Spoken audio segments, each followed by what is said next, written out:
Hello, everyone. It's good to see you all here today. It's good to see so many former students, alumni, current students and faculty, and so many friends from Eugene and elsewhere who had the opportunity to have TK Landázuri in their lives. We're gathered here today virtually to remember TK, to mourn her together, to share together in the life that she shared with us. My name is Colin Coatman. I am the current head of the philosophy department here at the University of Oregon, where TK worked for the past 18 years.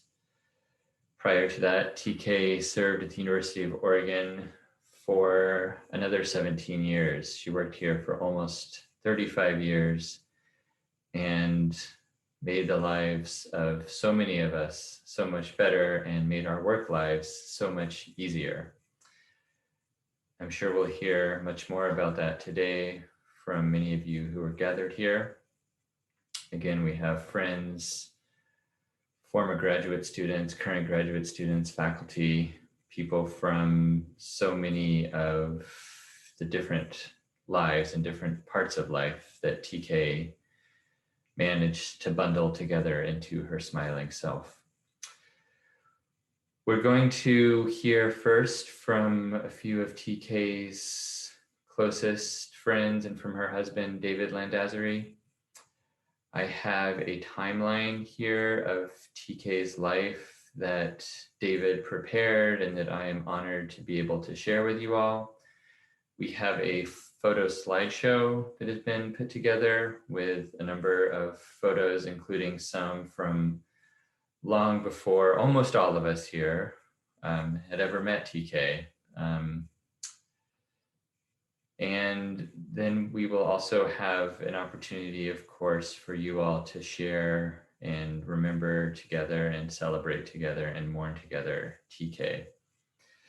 And we will also mention closer to the end of our virtual meeting here, an opportunity that a few of our graduate students, current and former, have created for all of us to volunteer together to help create a memorial bench here on the University of Oregon campus for TK.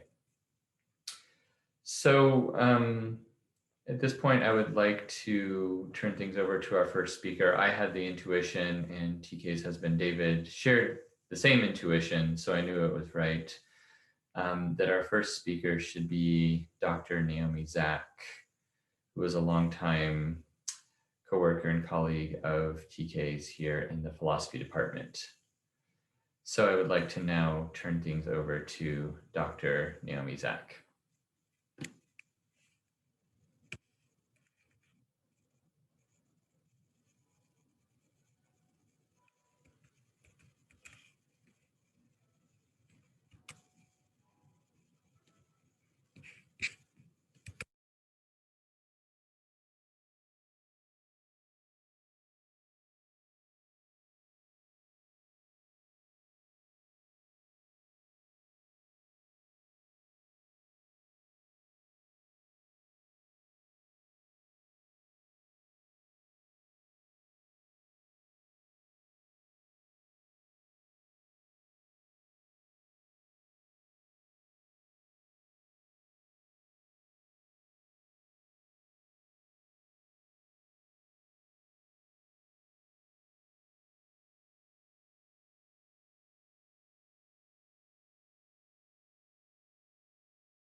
Thank you, Naomi.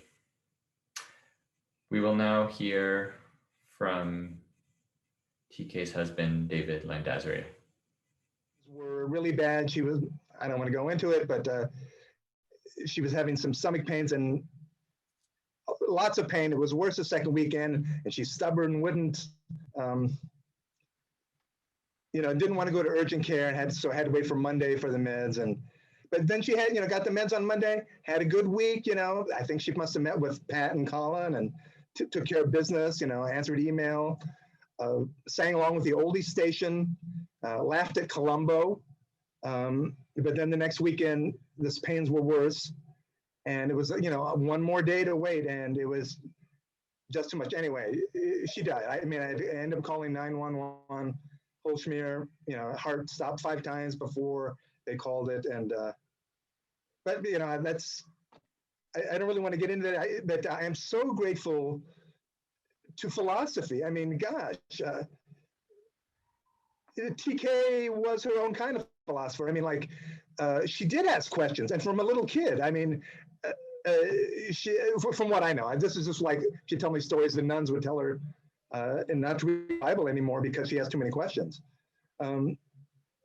So, and even just watching TV with her, it's just like, she'd be, but what about, and then the next line of the show would explain what TK had just asked. So she was just, really on top of it, and love that. I think that's why it was a good fit for philosophy, even though, me especially, but her even, where, around the philosophers would not understand what they're actually saying, but really so appreciative of their enthusiasm about it.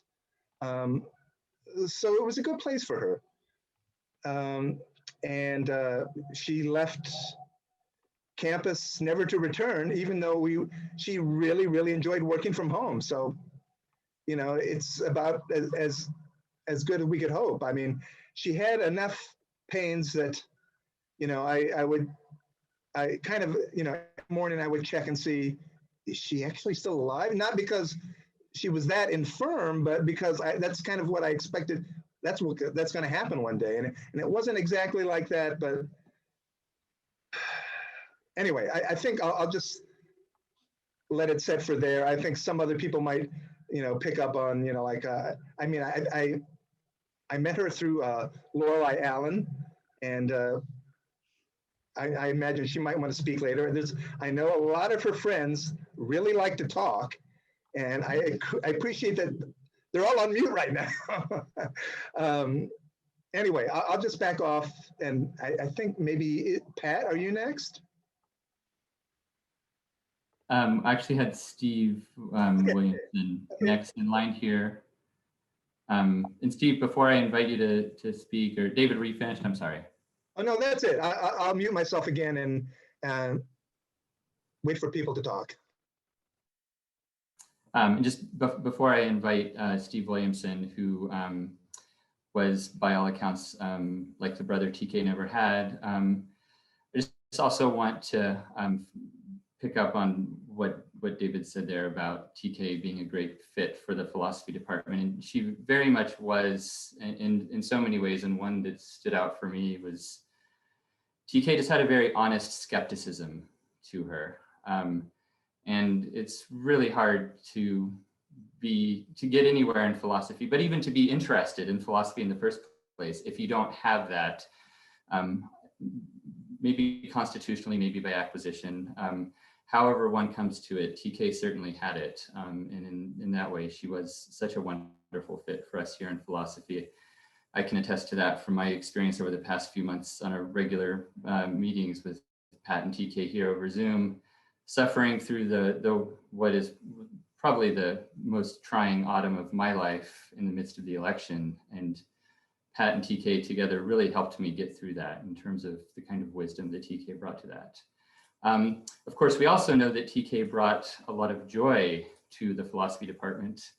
And I just wanted to make sure to have that joy be part of our room here. So if you can see my image, this explains why I was evidently underdressed for the occasion. It's because I needed my green t-shirt so that TK could be with us here. So with that, let me turn things over to Steve Williamson. I'm searching through my screen here to make sure that you're here, Steve. There you are. So Steve, go ahead and unmute yourself and maybe introduce yourself. Thank you. Hi, I'm Steve Williamson. I met TK back in 1995. We bonded over a poem that the poet who's here, Joan Dobie, wrote, and it was from the writer Opal Whiteley, the Oregon writer Opal Whiteley. A couple of years ago, the U of O put her statue just outside the library. I'm going to try to get through reading this one part of this one diary entry of hers, because it is a beautiful account of her understanding of the cycle of the seasons and the cycle of life, and they call it the days of brown leaves. Now I'm sending all of y'all a link to it, so you can click on that and you can follow along or read it. It's a beautiful poem, but before I read it, in case I got to confess something to all you people in the philosophy department. I tried at least 5 times to get her to retire. At least 5 times. Every time she said, no, the students need me. And she really cared about the graduate students, that they got their diploma. She really cared. That job gave her a mission, and I just, anyway, and she died from what I understand, she died doing what she loved, philosophy department, with someone she loved, David. And who can ask for anything better than that? So anyway, this was written approximately November 1905, when Opal Whiteley was about 7 years old. It has an English as a second language slant to it. Now are come the days of brown leaves. They fall from the trees. They flutter on the ground. When the brown leaves flutter, they are saying little things. They talk with the wind. I did hear them tell of their borning days, when they did come into the world as leaves. Today they were talking of the time before their borning days in the springtime. They talked on, and I did listen to what they were telling the wind and the earth. They told how they were a part of the earth and air before their tree borning days. And now they're going back. In the gray days of winter, they go back to the earth again, but they do not die. And in the morning of today, I did listen to the talkings of the brown leaves. Yeah, she loved that piece, and I will miss her greatly. Hearts out to all of y'all. Karen, thank you.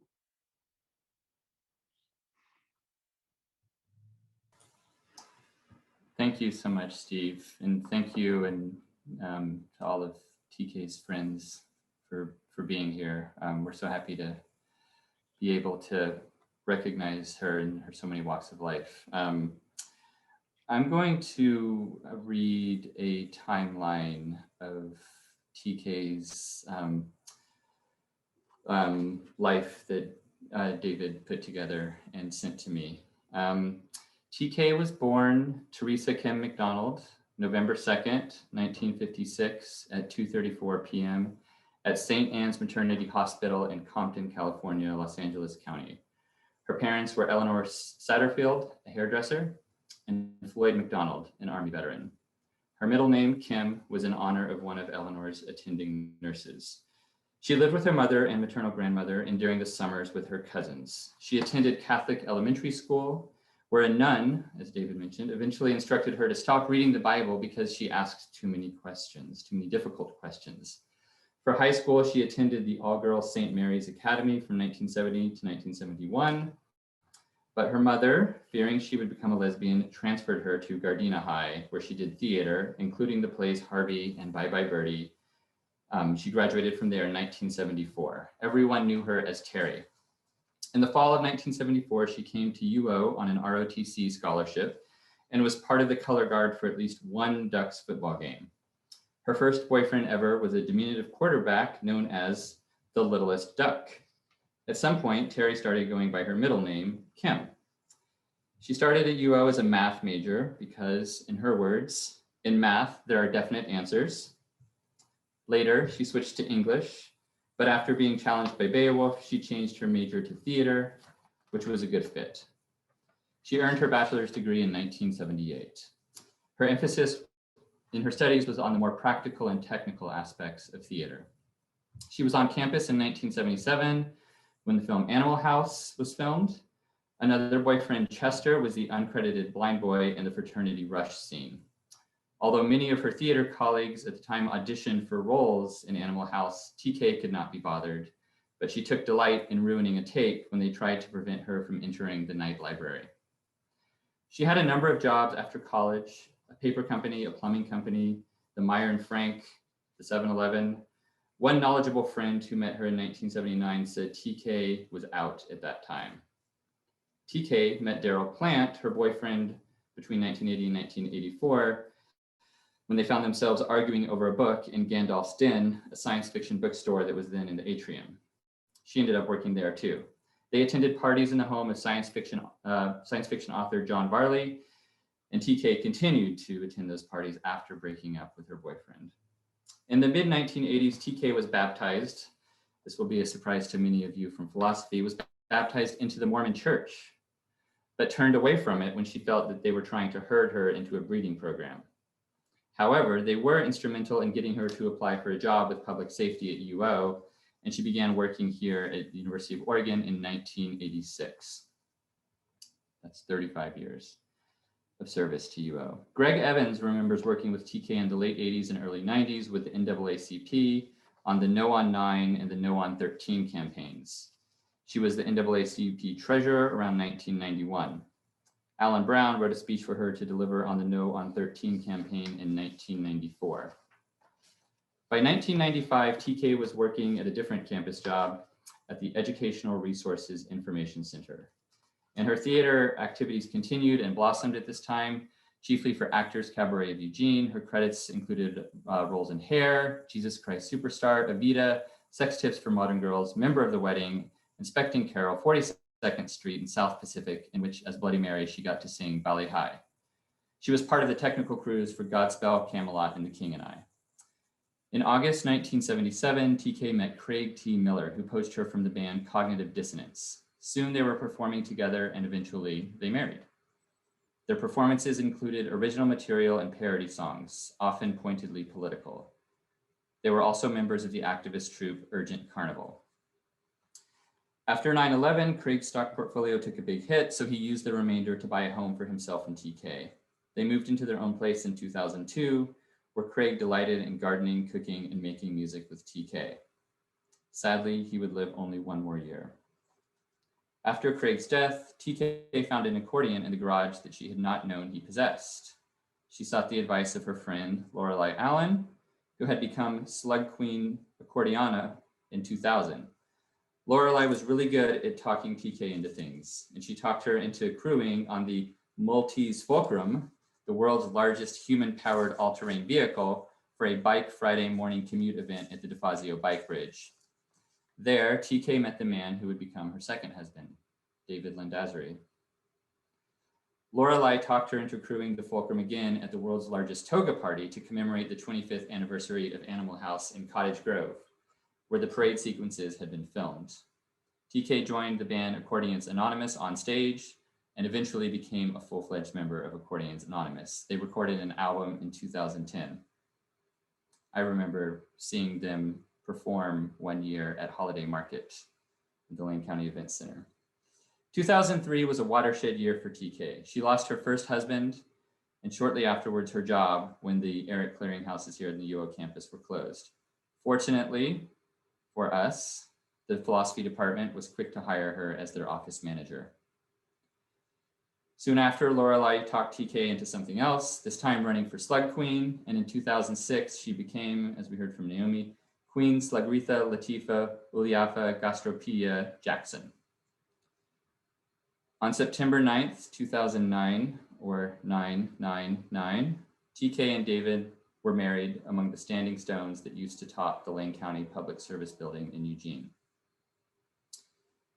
In 2017, TK was recognized for 30 years of continuous service to the University of Oregon.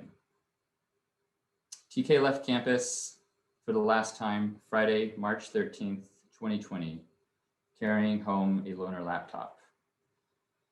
Despite all the challenges presented by 2020, she discovered that she really liked working from home. So let's all take a minute of silence now. Let's take a full minute. I would ask you, if you're in somewhere relatively quiet, to actually unmute yourself. If you're in the midst of construction, maybe that's not so good, but I think it's more appropriate to hold a minute of silence if we can all do it together rather than on mute. So please join me. Please join all of us.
Thank you.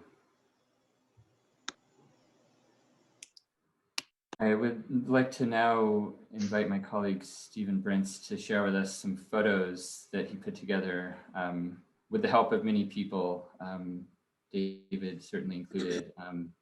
I haven't seen these yet, but I know there are some real treasures in here. Stephen will share his screen, so the whole screen will become photos. If people feel moved to talk and share at this point, I would invite you all to do so.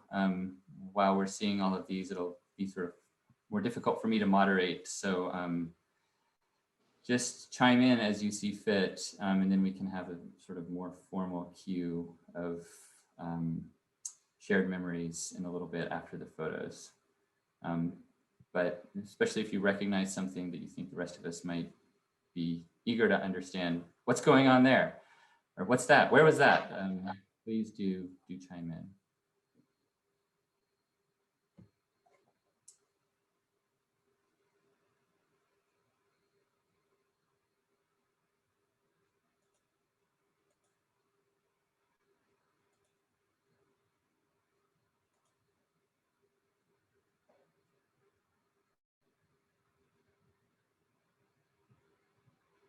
We're just getting it set up here.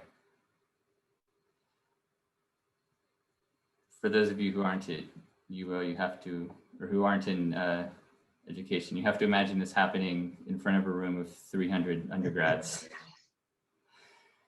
I can share a tidbit.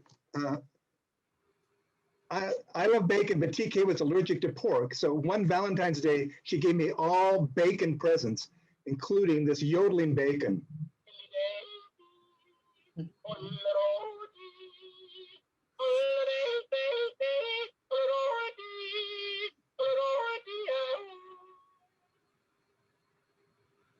Oh my God.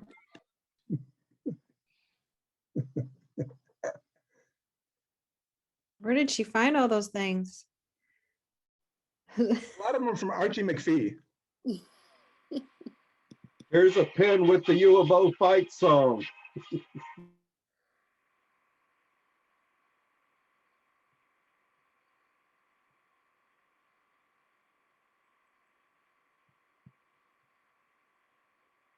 I can also point out that I'm wearing what I consider my philosophy tie. What's his name? Will Davey, I think, a professor emeritus, came back to campus to deliver a commencement address, was wearing this tie, and which TK admired. It's, you know, it's a Jerry Garcia tie. Anyway, Will gave it to TK saying, I live in Hawaii, I don't need it anymore, so I'm the benefactor.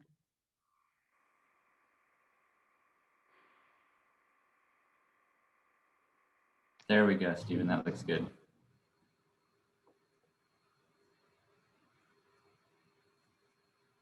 Jason Jordan and yeah, philosophers drinking at the beer stein after a defense, I think. That's Taney Ryan. Taney Ryan, exactly right. And you're there too, Naomi, on the edge. Really?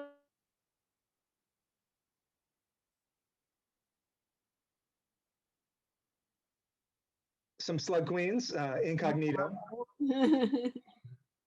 Oh, yes. Joni. And Kim's not a slug queen, but she's Perpetual first lady in waiting. yeah, right. Thank you.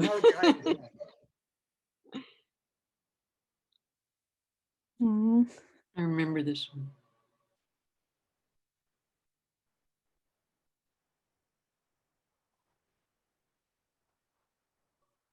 Her glasses were getting repaired, so she was trying on different sets.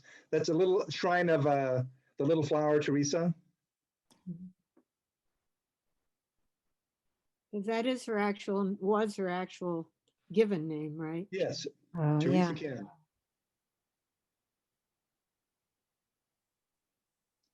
Some artists out of Sweet Cheeks. Our first anniversary lunch at Excelsior.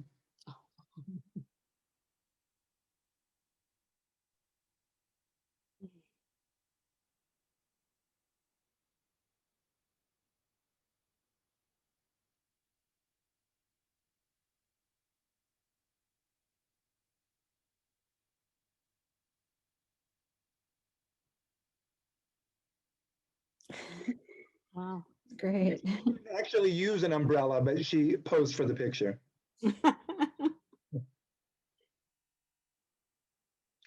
Philosophy graduate. Another philosophy. Carol Williams, I believe. Uh-huh. That's Amrita. Was And that that's Amrita, right? was that at We in were up in Seattle? Seattle then. Yeah. And this is during Eugene celebration. Go ahead, Karen. That was in Pike Place. Yeah, that's what I thought. Yeah. With a kindergarten class, with Eugene Skinner.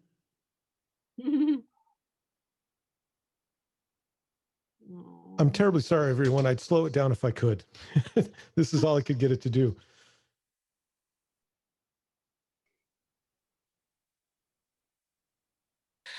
Oh. Crying baby.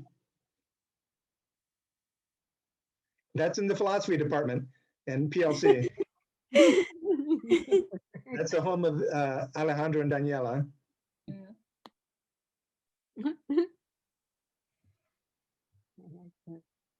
Izakaya Meiji.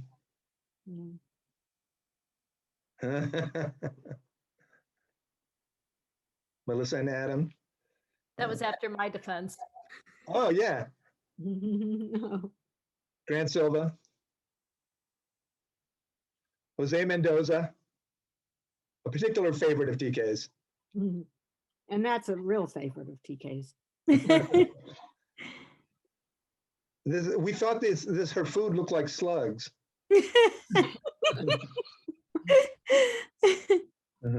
Oh my gosh. Oh, Beautiful, beautiful smile. Oh man. Dancing at a wedding. Oh. Hmm. I thought this hairdo looked like Leningrad Cowboys Go America or whatever it was. My granddaughter's hat on with our matchmaker, Lorelei Allen, Queen of Cordiana. Black and white cheesecake at Cliff House. Yeah. Frog. Wow. Our back deck.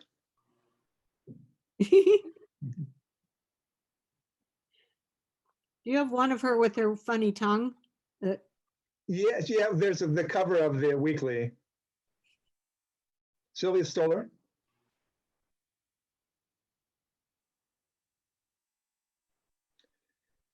This is Benedictine University in Kansas. Charles Hammer, who was a grad student, and his son. My husband went to heaven and all I got was a stupid t-shirt. Oh, that was her former husband. Yeah, Oh. Oh, Remember that. our wedding. yes. Slide Queen. This is in Lawrence Hall.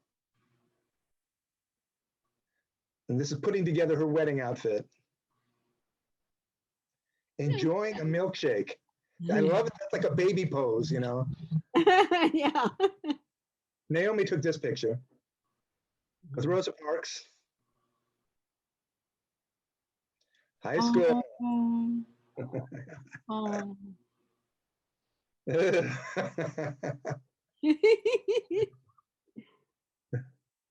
I have a copy of that one. Talk over again. With Slug Queen Dave, they sang Sacred Harp. She would always love to sing by him because he had such a strong voice, and she'd sing the bass part with him. Mark Johnson's home with her boyfriend that from the 80s, Daryl Plant. I never noticed she had blue eyes before. Joni. Yes. Philosophy staff. Another dining with TK.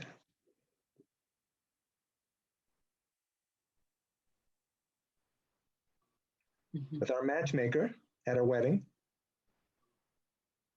Don't touch my hair exhibit. We went to that exhibit and I had to whip that picture out. Johnson Brothers hearing Tom and Sue play.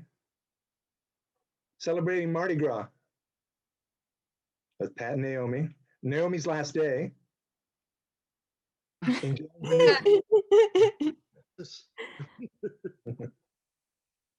I think this was Joan's birthday, maybe. That's from the Eugene Weekly, her issue. That's great. Yeah, my friend Peter put this together really quickly, amazingly.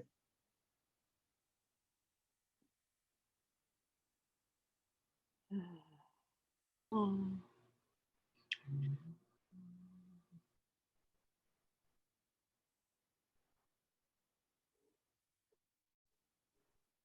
Oh, Yeah, that's a good one. that's TK. Bud Chase. I think she's singing into a piece of percussion.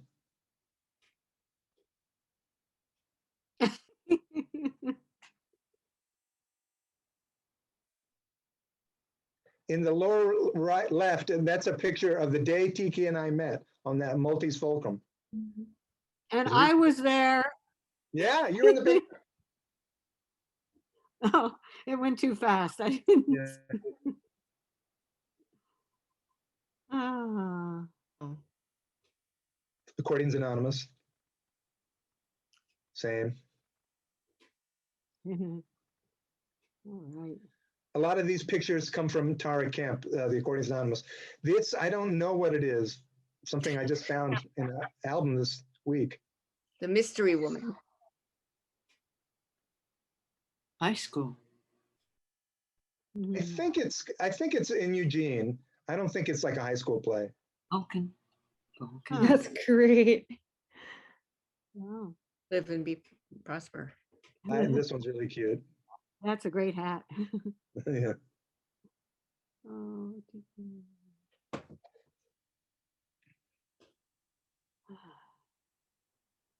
oh. This was at Naomi's place when she directed a version of Joan's poem.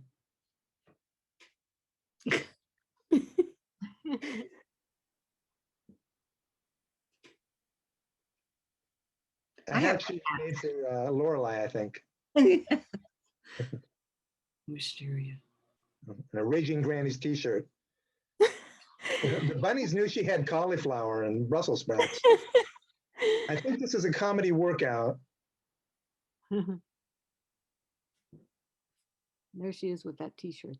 Mhm. That's with her first husband, Craig. Oh, okay. Oh, these are sweet. Such a young thing. Yeah. I'm guessing they're from the 80s. I don't really know. High school. With DeFazio and Queen and Spira.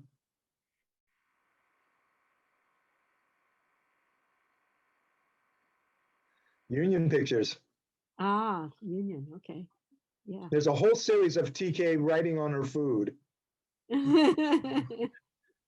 So longest lasting friend, Emily, we visited, we celebrated Independence Day in Independence, Oregon. Huh. Cool. Friends since high school. 50 years.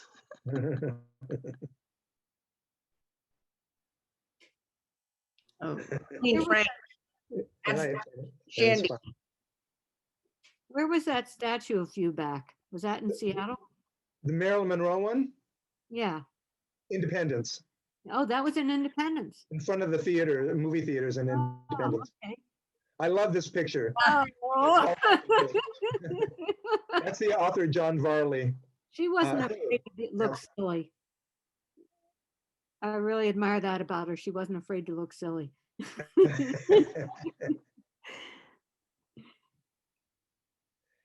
Recordings Anonymous playing on KLCC. Yeah, that's what I got in the studio. Yeah. These are more pictures from Tara Camp.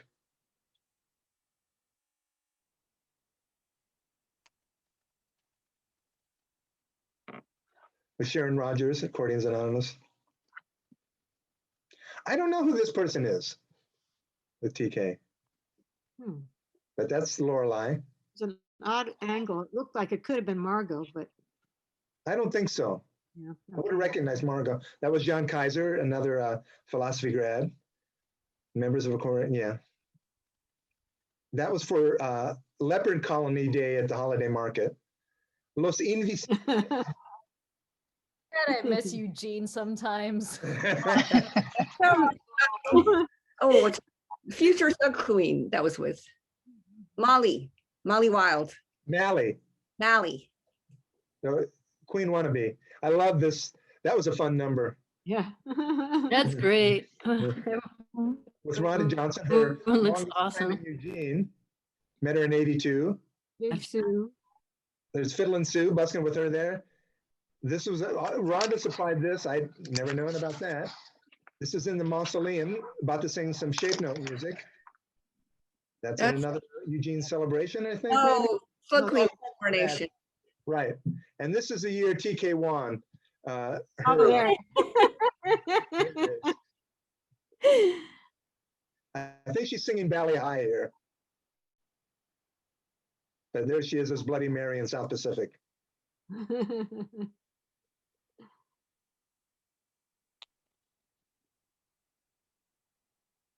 Go Ducks. This is what years of recognitions. Oh, so that's another one. Michael Schill. He's such a goofy looking guy. She said he was really ticklish. She would find out. Oh, and you took this one. David took this picture. He didn't remember it. Leanne Jashway, cracking TK up as she always did. That's her mother. It's the first I'd ever seen of her. Wow, looks just like her.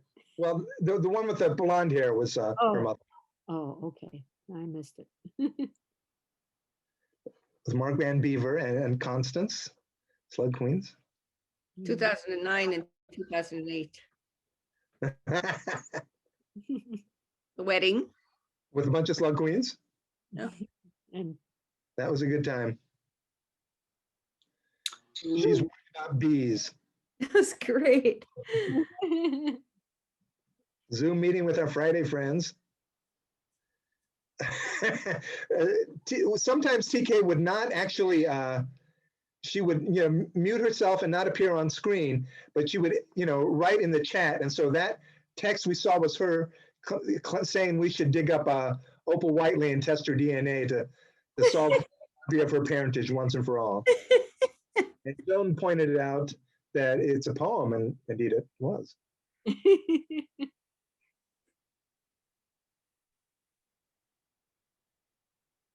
So that's a run through of the photos we have. So we can maybe put those on repeat later if people like to see them or some of them again. Should I unshare my screen at this point? And I like the idea of people sharing reminiscences over pictures of TK and just advance them slowly so people can get a look at them. Yeah, I wish I'm having unexpected technical difficulties. The app I was counting on to do this isn't doing it for me. So I would slow it down if I could.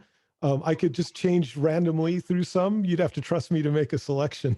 Yeah, that's cool. Okay. You can't manually choose when to change them? It's not letting me. I can select photos and put them up and just leave them for as long as you want. So if there are anybody wants to see, I can take requests or I can just let Stephen roll through some, and if you want him to hold, say please hold, or if you want to reminisce about a particular shot, that'd be great. Okay.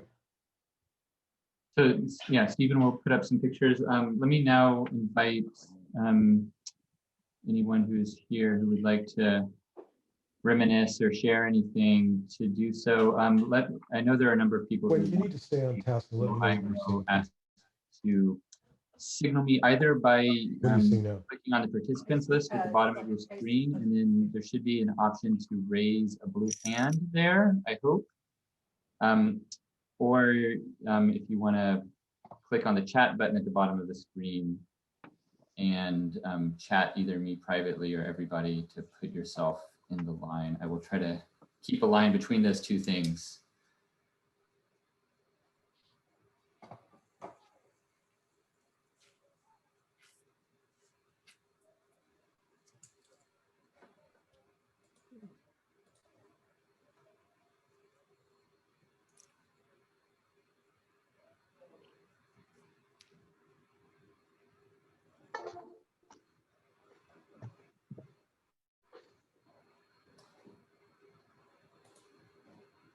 Okay, Bonnie Mann.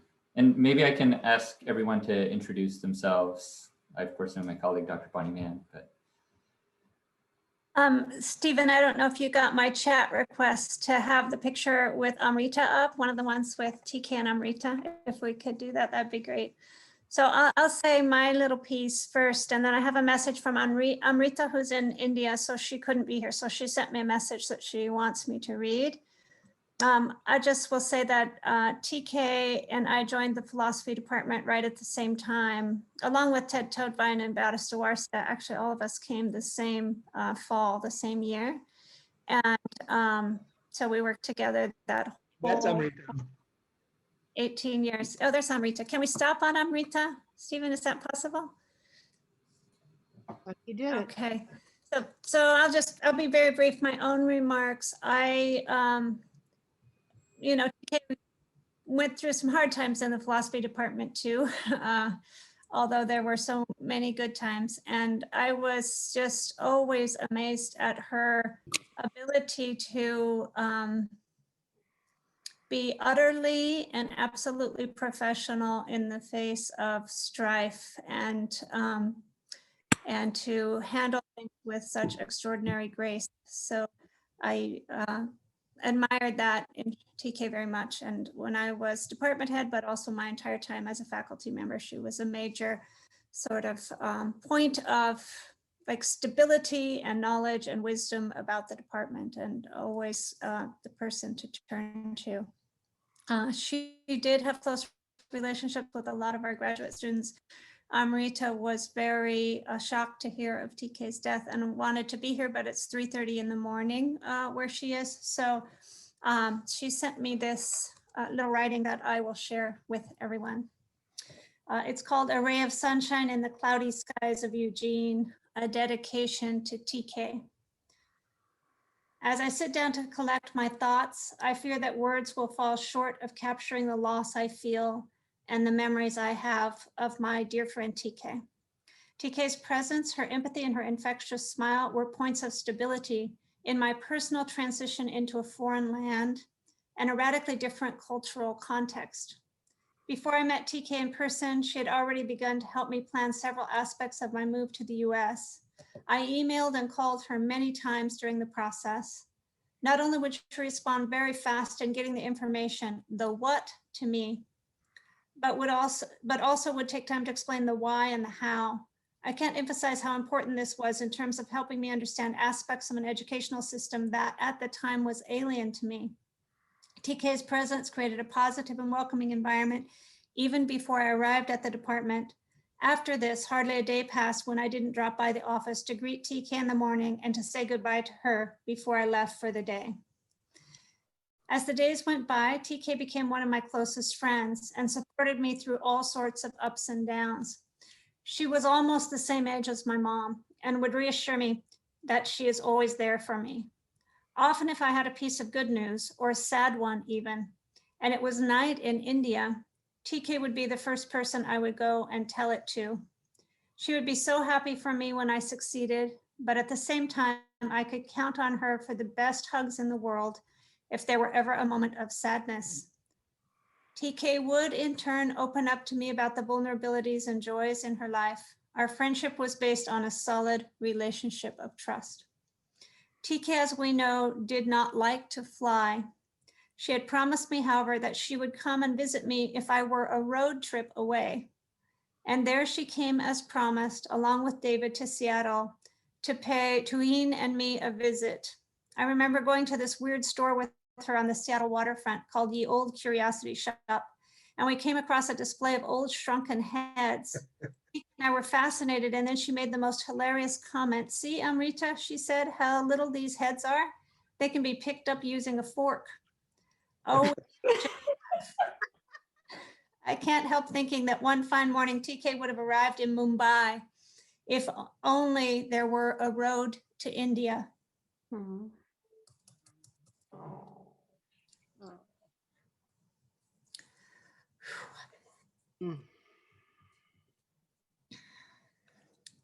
Sorry, there's more. I was always struck by TK's curiosity and desire to learn about different cultures. It was such a pleasure to witness her going through the experience of learning about these things almost with a childlike innocence and excitement. I remember having mentioned to TK one day about the ancient Harappan civilization in the Indian subcontinent. After our conversation, I went off to teach.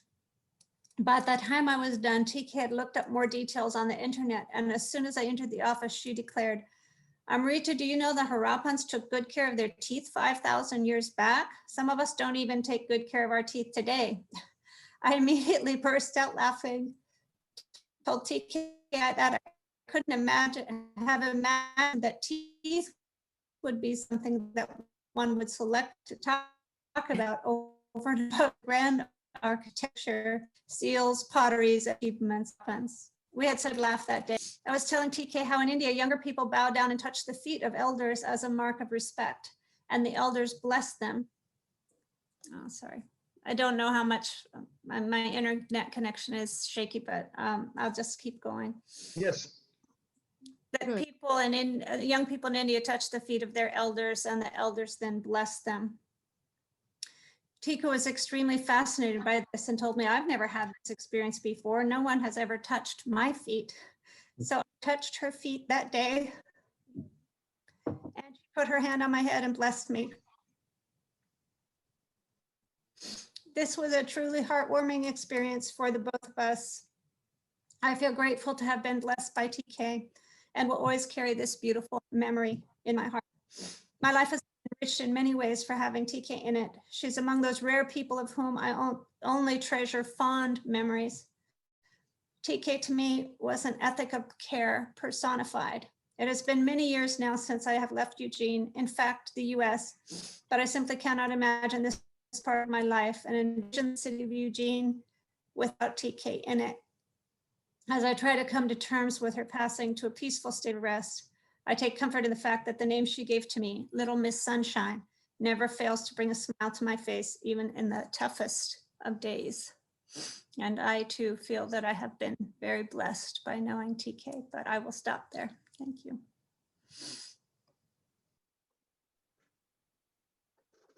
Thank you, Bonnie and Amrita. Greg Evans is next on my list.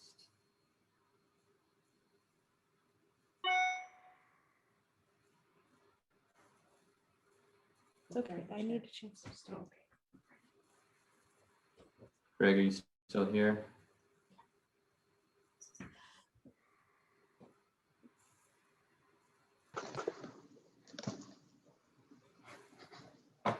We're not hearing Greg. He might have to unmute himself. Maybe he doesn't realize it. Yeah, trying to. No, he's not muted. Should be able to speak right away. But the camera isn't on, so I don't know.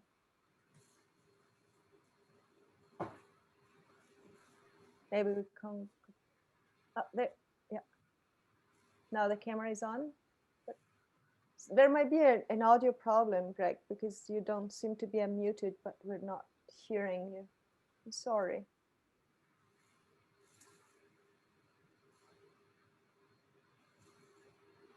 Let me, why don't we move on to Daniela, who is next. And Greg, if you want to private chat me, maybe we can troubleshoot it on the side here.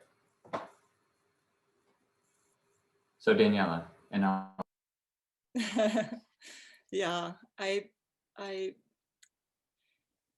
been department head for 3 years before Colin. So I'm Daniela Vallega-Noy, and so I've been working closely with TK. And well, besides everything everybody said, but I've had these moments that are so beautiful because she is so beautiful. In those moments where, you know, she looks up from her computer, I have a question for her. She looks up from the computer and she has this enormous, she has this smile that comes from, I don't know where, that opens up like, you know, a beautiful Eugene day when the sun all of a sudden comes through, you know, the thick clouds. And it really was amazing how she was able to open my heart, you know, in the middle of this normal daily, often boring work that one has as department head. So I'm deeply grateful to her and what she has given to me.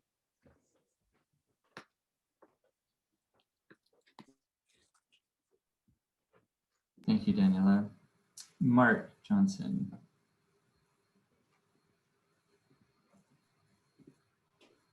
There we go. Hi. First, I want to say it's just lovely to see so many former grad students, current grad students, faculty, and it's obviously a tribute to a great person. And it's so nice that we can get together if in this awkward way. So everyone's, you know, more eloquently than I celebrated all the wonders of TK. I always was amazed that, you know, at her many interests, a singer, an accordion player, you know, lover of the arts. But, you know, there's a different side to TK and Bonnie mentioned, you know, she has a tender side and a tough side. And David probably knows that too. And the tough side, I just wanted to mention, first an anecdote. One day she'd gone to the Midwest, you know, the big trip to visit her family or her relatives. And she comes back and I said, TK, how'd that go? And she said, Mark, everywhere you look, there are green lawns. And she said, what are they thinking? You know, it's all these fertilized lawns. How in the world could anybody? She was just completely bewildered that people would spend their time making green lawns. Anyway, she had a stomping grounds, Overland Park. Yeah, in Overland Park. That's where I'm from. Yeah, lots of green lawns there. So anyway, she on the more tough side, the faculty will know this especially. So often I would go to her and I'd say, "Hey, TK, can you tell me when my class is scheduled for?" And she could have looked it up, but she'd say, "Mark, you can go to this, that, the other, and look this up," And it was sort of like, okay. And the result of this was she educated the faculty, in spite of ourselves, forced us to do that. And we went through some tough times together. There's no, and Bonnie mentioned that, no question about it. But I think she persevered through those tough times. And I do believe that one of the things that helped her persevere was, it was so clear and evident, her commitment to the grad students, and you all know that. And as she said, she never wanted to, give up, as David said, on the grad students. And the 3 days before she died, I was emailing with her, and we were talking about retirement, and that was one of the things she mentioned, just how difficult it would be to leave you.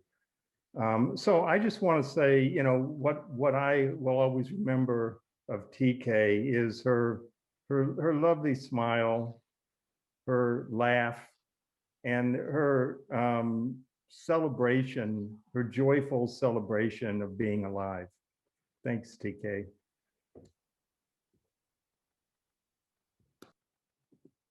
Thank you, Mark. Okay, I think Greg is back now. Yeah, can you hear me now? You can, yes. All right. I hate Zoom officially. I have to back out and back in. So, the first time I met TK, we had begun, I'm talking about a number of us in the African-American community and our allies in the White community began a revival of the NAACP. This was in the late 80s. And I was at a meeting with her. I think this was about 1988. And I was wondering, so TK, what does TK really stand for? And she said, tough kid. So I just took it from there, and, we laughed and had a good time. But, a lot of people may not be aware of TK's activist career. TK was a civil rights activist, an activist for the LGBTQ community. We did a lot of work together in the late 80s and early 90s. As I said earlier, we worked on the No on 9 campaign, the No on 13 campaign. And I'm here to say I'm very proud of the fact, and I told her this, we were working on one other campaign, and that was to put the Rosa Parks statue downtown, and I said, isn't it funny, TK, that we outlasted Lon Maybach? So she was great. She was funny, extremely talented. She was just kind of that person that everybody gravitated to because of her smile, her enthusiasm, and the fact that, she really genuinely cared about people. And, she will be missed. She will be missed.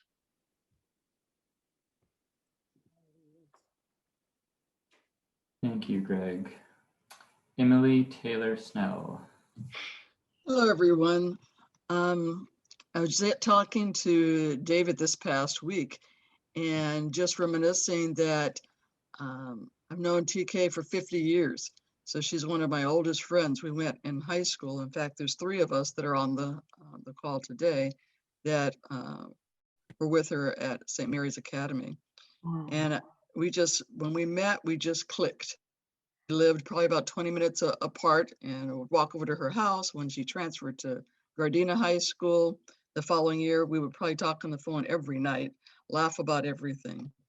And I remember her, as we were trying to decide where we were going to go for college, she says, well, coming up to Oregon, I said, well, let me think about it. And I looked at it and I said, the mascot, the Ducks. That sounds kind of wet. I don't think I can handle that. But we've stayed friends over the years. I remember taking a train trip up and doing an opening day of your fair, and then just over the years kind of going back, and you see here kind of visiting also with another friend who's on, Lynn Ayer, who lives in Independence. She just always kept that childlike wonder. She was like that in high school. She just had this creative flair. I'd sent David a couple of pictures of some little cartoons that she used to draw back in high school, these little kids. And she had started a company with someone from MCC called Pelican. And she was the staff artist for a while for MCC's newsletter. And so she sent me some things for that, the t-shirt logo that she had designed. But I think her transfer from St. Mary's to Gardena was really good for her, because that's where she really got a chance to stretch with the drama department. And that was something that carried her through all of her time. And I think that Eugene was uniquely the best place for her.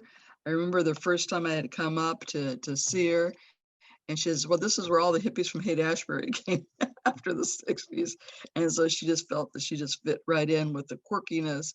And so she felt not quite so quirky, because we're from LA, and LA can be kind of interesting sometimes. But we over the latter part of the years, we would play Words with Friends. And I'm pretty good with Words with Friends. But I swear to God, if I could just win one game with her, because she would just kind of whip me and slap me around a lot. But I just retired this past September. And so I've been kind of just busy doing other things. And I would play another game with David, Pearl's Perils. And so they had kind of missed me off of those games for a bit. So they were concerned. And so I told her that I had retired and was trying to get some stuff together. She says, well, some days I think about retirement, like I could never do it. And she says, and others, I can barely make it 2 more days. So she loved all of you all. And I'm just so happy that you all gave her a family and happiness in work and outside of work. So thank you. She's my girl. Thank you so much, Emily. 50 years of friendship is such an achievement. It's wonderful to hear. Beata Stawarska. Thanks, Colin. Thanks for organizing this meeting. No matter how sad and artificial it may be doing this over Zoom, but it's still very heartwarming. I love TK. I consider her a friend, even though we were colleagues in official capacity in the philosophy department. She I think now has moved to the ancestral domain, where her smile is shining bright and where she is still very much present, I think, in our mind. I want to mention one anecdote of a kind of ritual that TK and I had when entering the main office in the philosophy department. So some of you talked about how she loved to travel and how open she was to the world. And so TK is one of the few people who made the effort to learn some phrases in Polish, which is my first language. And so she would greet me in Polish and I would greet her back. And we had this sort of ritualized exchange in my first language that I appreciated very much. It always brought a smile to my face. And I think it's very indicative of how open-minded she was and how eager she was to sort of travel the world physically or kind of metaphorically as well, by connecting with people in the way that she connected with Amrita and many, many others. I've been trying to think about ways of honoring her. It's very gratifying to hear about her involvement in NAACP and the civil rights movement. And so I've been sort of thinking about ways of honoring her involvement in that capacity. TK often confided to me, and Naomi spoke to this as well, about the many microaggressions and sort of the various benign and less benign forms of racism that she had to grapple with in a small, overwhelmingly white town that is Eugene, Oregon, with a difficult history that has not really been repaired. And so I would love to honor her personally and invite everyone to honor her through continued anti-racist resistance. And I'm thinking about, and I guess I'm trying to send out an invitation here to everyone, if anyone is interested in participating in a piece honoring TK that could perhaps be published in Around the O, if they're willing, then I would love to hear folks in any perspectives, any sort of relevant information. I would love to compile it and to put together a piece that that reflects TK as in the many facets of her. So as an artist, as a performer, as an activist, and as our friend. Thank you. Thank you, Beata. Let's see. Next I have Lois Yoshihigi.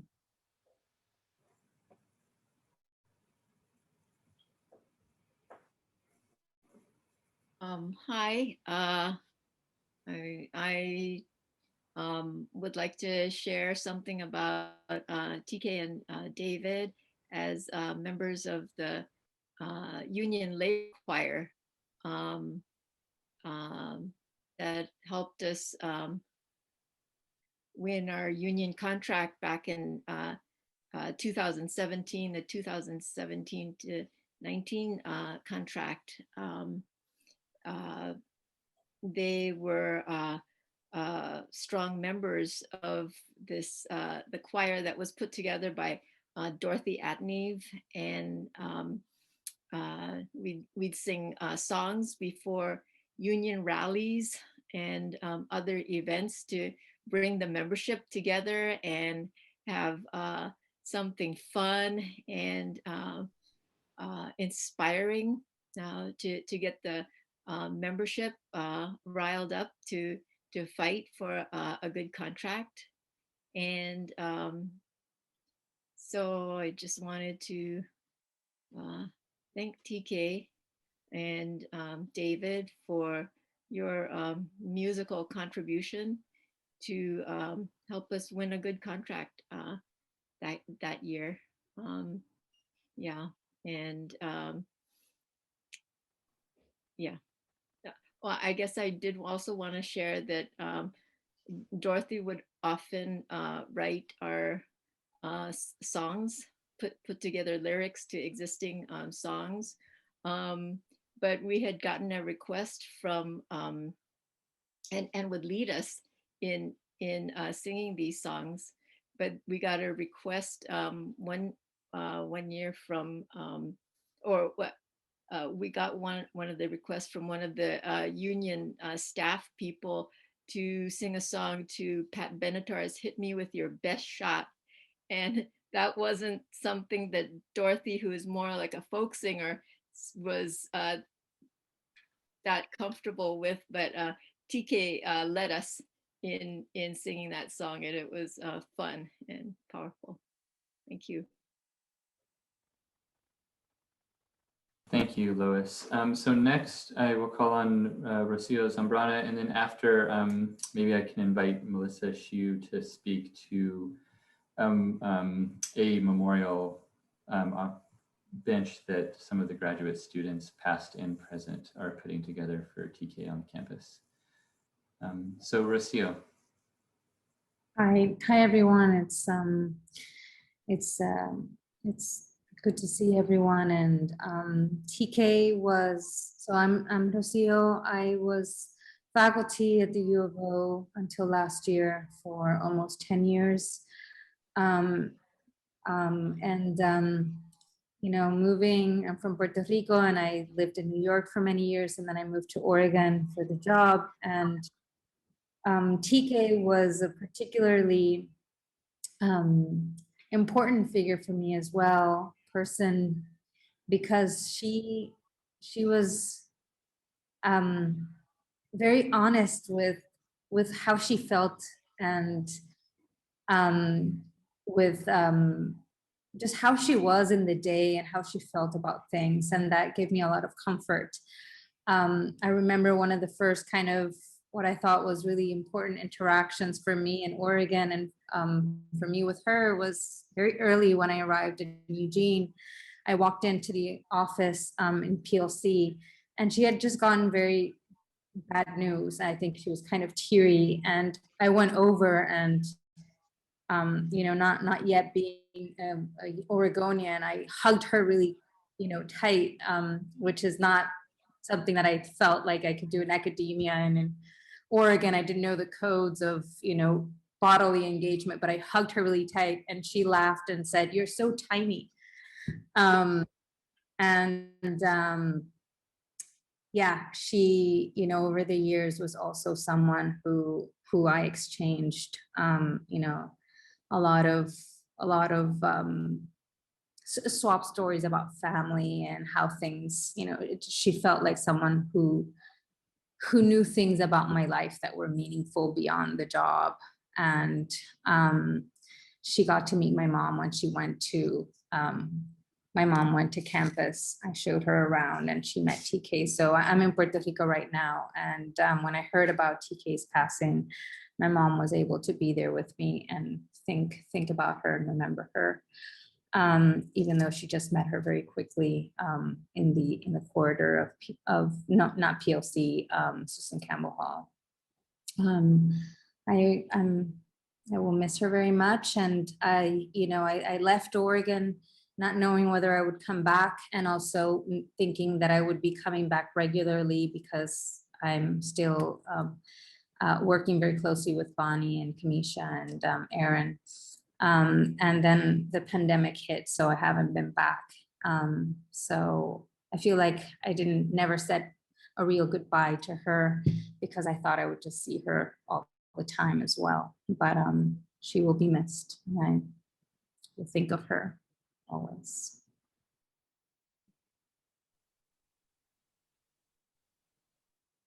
Thank you. Okay, maybe now I could invite Melissa Hsu, Kim Garcher, Rebecca Sinclair to share with us a plan that they've been putting together for a memorial tribute to TK here on campus. Sure. Thank you, Colin. I'm Melissa Hsu. I'm a 2008 University of Oregon graduate, and Kim Garcher graduated in 2006, and Rebecca Sinclair is a current graduate student. It's so good to see so many colleagues of mine from back in the day and so many faculty members. And I just want to share what so many people have already said, which is that she really loved her grad students and we loved her. And usually when you talk about as a grad student, so-and-so is my teacher, or when you're on the other side of it, so-and-so is my student, I can say 100% with confidence that we were all TK students. And we know and expect that she will be honored in writing. And Beata, I want in on that. I'm sure many people do. And Greg, this all sounds beautiful. And what we would like to do is invite, so I'm going to hit you up for a little money here, invite contributions to something I'm going to drop in the chat right now, which is that TK really left her mark at the University of Oregon, and Rebecca Sinclair has been coordinating with maintenance and with Colin. Thank you so much, Colin. And Kim Garcher is hosting a GoFundMe. So I just want to say this. TK was loved by so many people at the University of Oregon and in the city of Eugene. At the University of Oregon, she served not only as a trusted and beloved member in the philosophy department, but she devoted herself to the life of that community and the broader university communities. She was at every party. She stored wedding gifts, Mark, I think in your office for me one summer when I got married. She just did everything and worked in all these mysterious ways. And for so many of us, not everyone on this call, but for so many of us, the central point was the university, a place of learning, a place of growth, a place where sometimes your best ideas are nurtured and the worst are hopefully cast aside. She was a mentor to wayward graduate students. We came from all over the country to the wacky state that we learned to pronounce as Oregon once we arrived there. Dedicated colleagues she was a dedicated colleague whose laugh echoed daily down the philosophy department halls. She was a joyful life in her own right. For more than 30 years at the university, TK changed lives and made the world better for everyone, as she did before starting her job there.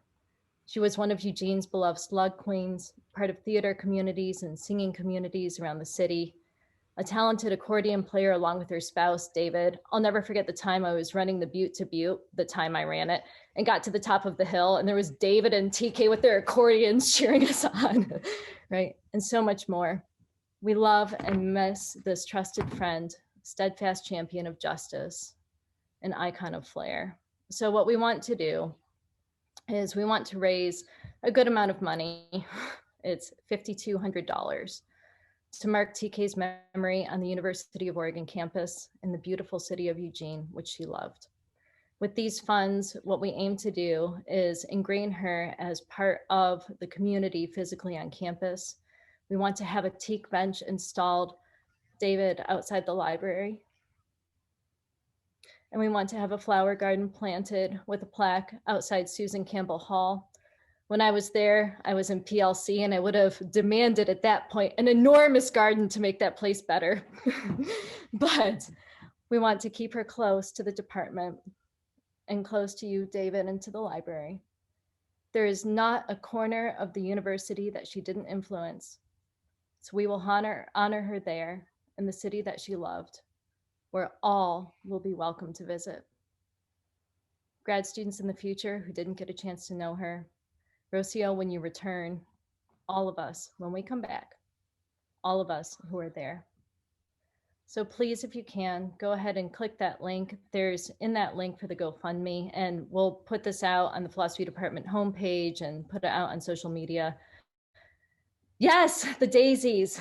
Yes, we will make that a line item. I'm seeing that in the chat. But if you can, please make a donation or at least spread the word or contribute in these other ways of helping TK, helping us remember that we should look to the universe and see the bright star that she was and is for all of us. Because while she may have that place in Eugene, she's reaching India, Milwaukee, Wisconsin, Ohio, everywhere in the world. So thank you.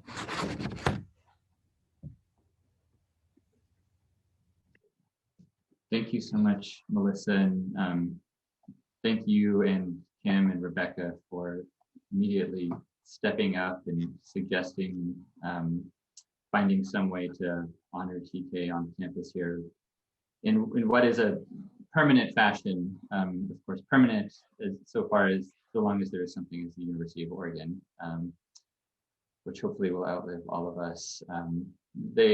Melissa, Kim, and Rebecca also had an idea for a tree, but it turns out UO is not doing tree memorials anymore. So we thought this small flower garden plus a bench would be a fitting tribute.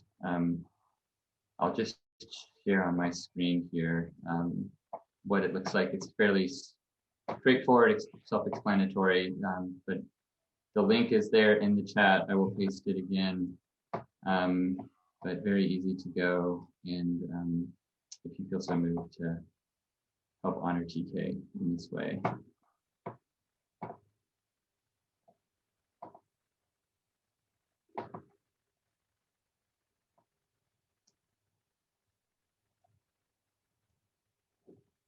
So we're at 3:30. I want to make sure if anybody else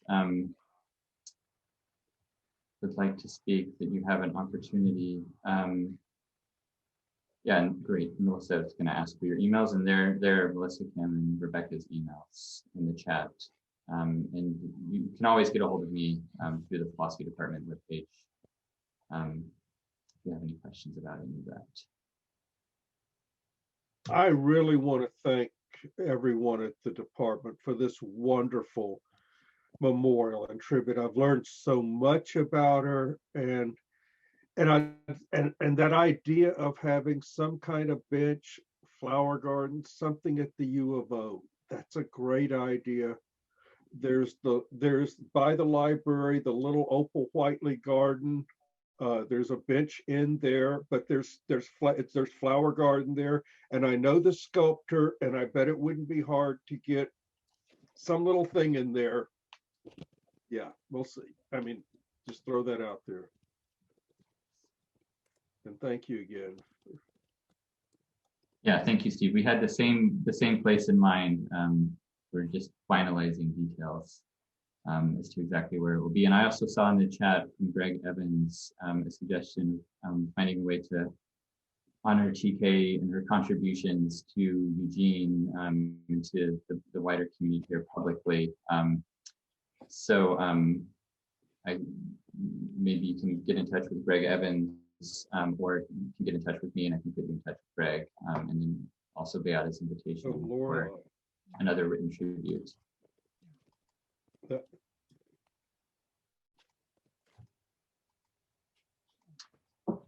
So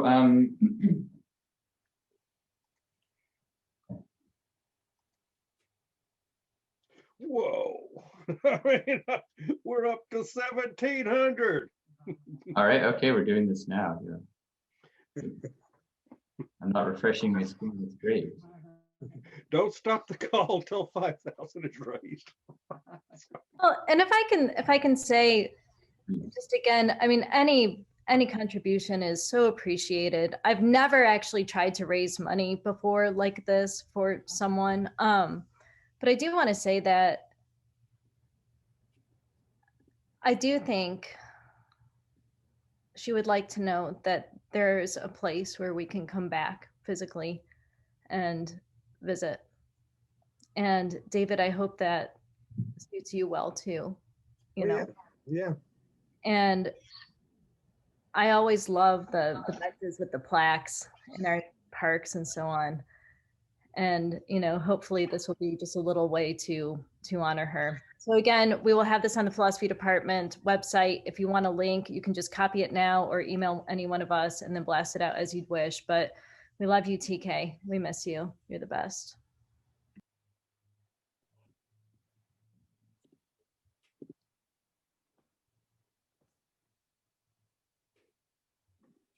Let me close, or at least bring us to a temporary pause here, and then perhaps we can go back and people can stay and just view some photos that Stephen has to share. But let me maybe offer some bit of closure now with a poem that I found from Rilke's Book of Hours, subtitled Love Poems to God, which I've been reading through lately, somewhat fortuitously. I found one poem that speaks more to death and another that speaks more to life, and was struggling with which order to share them in. And I decided I would just only share the birth poem, the life poem, the rebirth poem. Some of you may recognize this. It's appeared in many forms in other places. Those of you, by the way, who know the original German will find the translation somewhat poetic. It's translated by two poets, so it is, I think, very poetic in the English, even if quite different in some respects from the original German. So this is number 159 from Rilke's Book of Hours. God speaks to each of us as he makes us, then walks with us silently out of the night. These are the words we dimly hear. You, sent out beyond your recall, go to the limits of your longing, embody me, flare up like flame, and make big shadows I can move in. Let everything happen to you, beauty and terror. Just keep going, no feeling is final. Don't let yourself lose me. Nearby is the country they call life. You will know it by its seriousness. Give me your hand.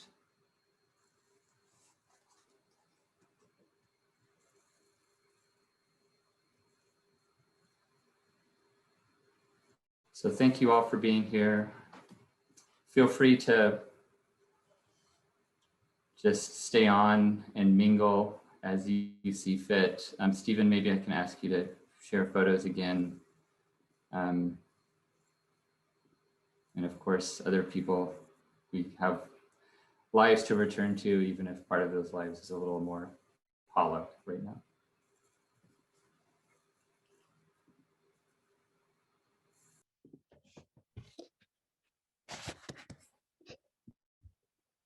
Thank you, Colin.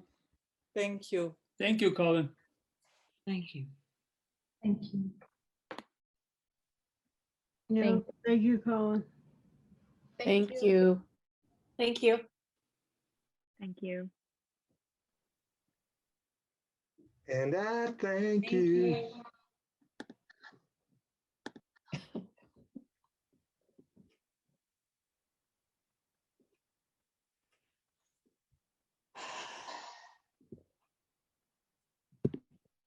I'll just say one more thing before we all head out is I'll miss TK very, very much. It's a really big loss.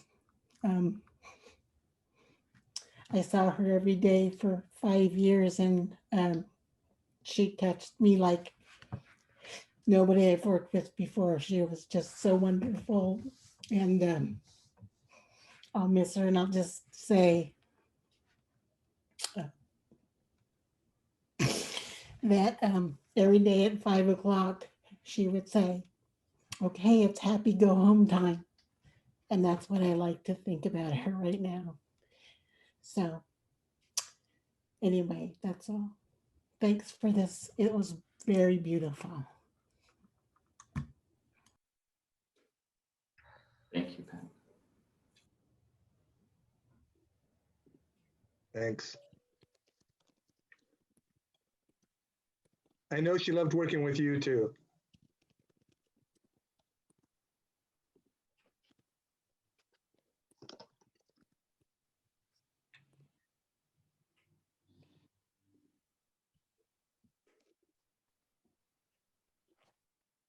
I'd say yes, Lorelei. I'm surprised you've been so quiet. I posted a link to the story that I wrote, so it's kind of long, so I didn't want to read it, take up too much time, but it's on the chat and I'll put it on your Facebook page, David. Great. But here's the song. Let's see if this comes through.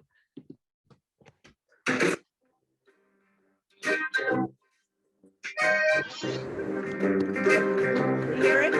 My coat got stolen, Lordy, it's cold, but I ain't gonna holler, cause I still got $1, and when I get low, whoa, I get high. My friends walked out, you know that ain't right, so they better watch out if I see them tonight, because when I get low, whoa, I get high. All the hard luck in this town has found me. Nobody knows my troubles and griefs surround me. Oh, I'm all alone with no one to pet me, but old rocking chair ain't never gonna get me, cause when I get low, whoa, I get high.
Old rocking chair ain't never gonna get me, 'cause when I get low, whoa, I get high.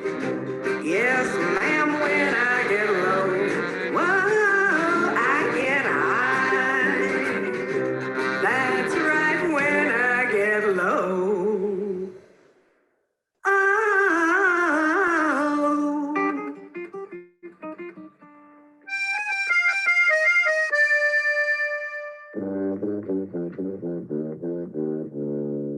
I get high.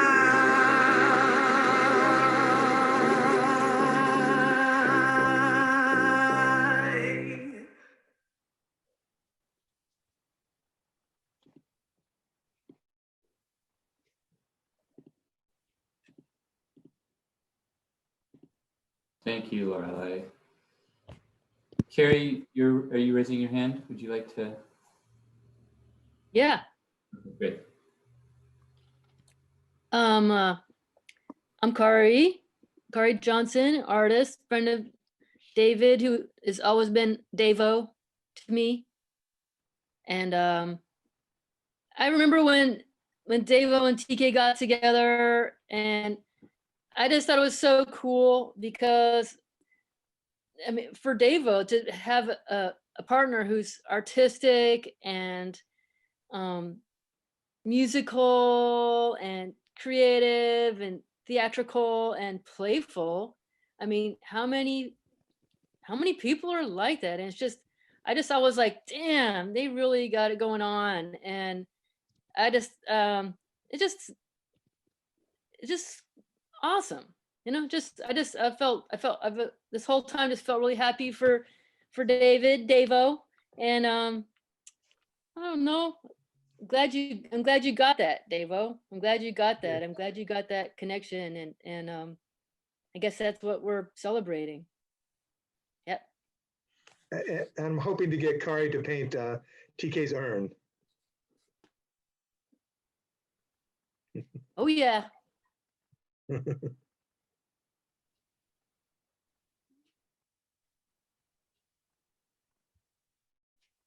And again, thanks. And, you know, I just thought about it a little while ago, but she did pass away, still able to do the work that she loved for the University Philosophy Department and in the home she loved with the person she loved. And that's, you know, death is sad, but that's a really good way to go compared to a lot of things. Yeah. Yeah. I shared some of Kari's experiences in that I was around when the two of them met, and very day. Yeah, very day. You were there. Up on that funny the fulcrum, Yeah. the human-powered vehicle, and I knew David already, and I can't remember how I knew TK, but I think I did know her through one of the things we were connected to. And I saw the two of them together and went, perfect. It just was really clear from the get-go that you guys were meant to be. So I'm glad it turned out to be true. Love you. Love you, David, and love TK. Yeah. Thank you. And I got to be at their wedding too. I'm so happy for that. And Jean and I got to sing a song. I think it was In My Life, or was it? Yeah, that in my apartment you sang that. But up on the. Yes, up on the. Yeah, and we made the heart, and maybe. Yes, there's a picture of it somewhere. Yeah. But that was such an unusual wedding, and a very clever place to have it up on the top of the building, where I guess the whatchamacallit, the person who gives you the permission to marry works.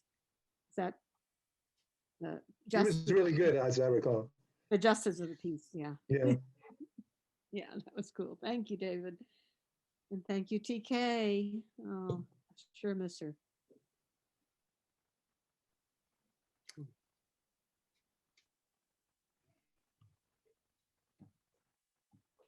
Rhonda, have you spoken? No, if I were going to say something, it would be that I've known her steadily, continuously for 40 years. I was more of an observer than co-performer in anything, but she was really into science fiction, which you probably saw glimpses of. And the Science Fiction Authors Party, which is a wonderful place to meet wonderful people. And I know Daryl Plant would agree with me. It was a wonderful time, but there were more wonderful times after that. But I think what I'd want to say is she had a long time period where she was not just mobile, she was highly athletic and strong. She went cross-country skiing with me. She hiked with me to see waterfalls. She took trips with me and other friends. She, well, and then of course, leapfrogging at the front of the Eugene Celebration Parade for the entire length of the parade tells you a lot. She had a life, if anyone ever had a life, of variety and love, TK did. Thank you, Rhonda.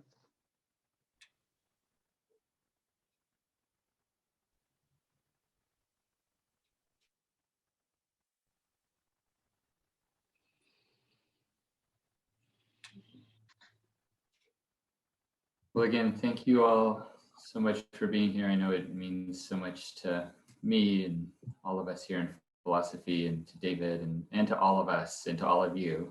So thank yourself too. We have recorded this, and David, I will be sending it to you, as you know. And if anyone else is interested in a recording, reach out to me or to David, and it might take us a few days to figure out how to share it and how to get it together, but we will. And then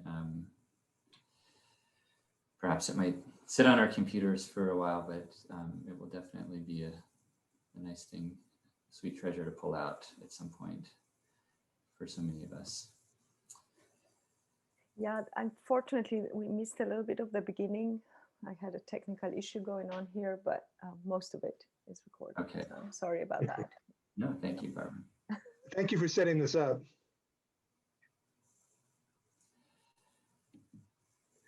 And I love your green screen, Colin.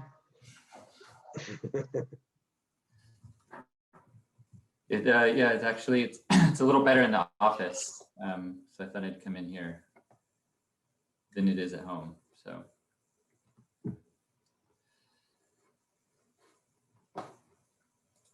Okay, well. You know, you might be able to post it on YouTube for only those people who have the link. You can do that. Do that, yeah. Yeah, maybe I'll do that with my copy. Yeah. I was thinking of posting on a Dropbox, making it accessible with anyone with the link so that you can also download it, but we can't have different, you can post it in different places. I just, we might get back and talk about that with David too, because the beginning is abrupt because there was, you know, I went back and forth, but so we might want to do something so that it doesn't begin abruptly. And we can discuss that, and then we will make it available.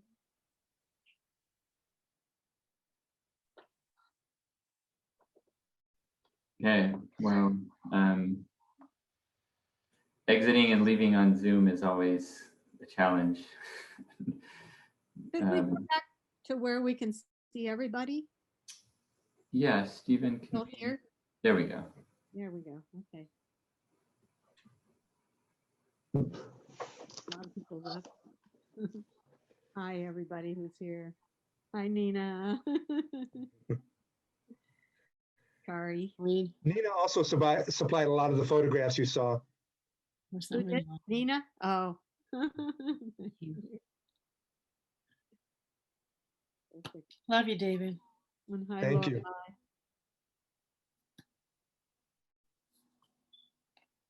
Yeah, let me know, David. I'm happy to try to help package those in some way, the photos, so we can distribute them to anybody who wants them. Yeah, yeah. I sat here taking screenshots through the whole thing. We can maybe put them in a file of some kind. So like a digital book of some kind. Yeah. Well, that could be cool. That would be cool. Yeah, I think, was there a picture of there was at least one of the Oregon rain frog? I'm not sure, but there's like one of her leaping, and, so she went for however long the Eugene Celebration Parade was and regretted it. Oh, I can just imagine. Yeah. That. Hey, we gotta take our animals to the vet, so we're gonna sign off. Okay. Hope to see you soon. Okay. Me too. Thanks for stopping by. You bet. It's okay. I'm gonna say goodbye too. Me too. Me three. Thank you, everyone. Until we meet again. All Much right. love, Devo. Thank you. I'll be in touch. Bye-bye. So should we just call it?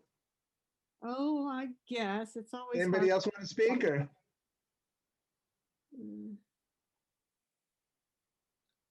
Well, we could do until we meet again, but I'm gonna head out. I've got a student, tutoring student. I'll let you go, and thank you, everyone. Bye-bye. Bye, Rhonda. Bye. Thank you. Bye-bye.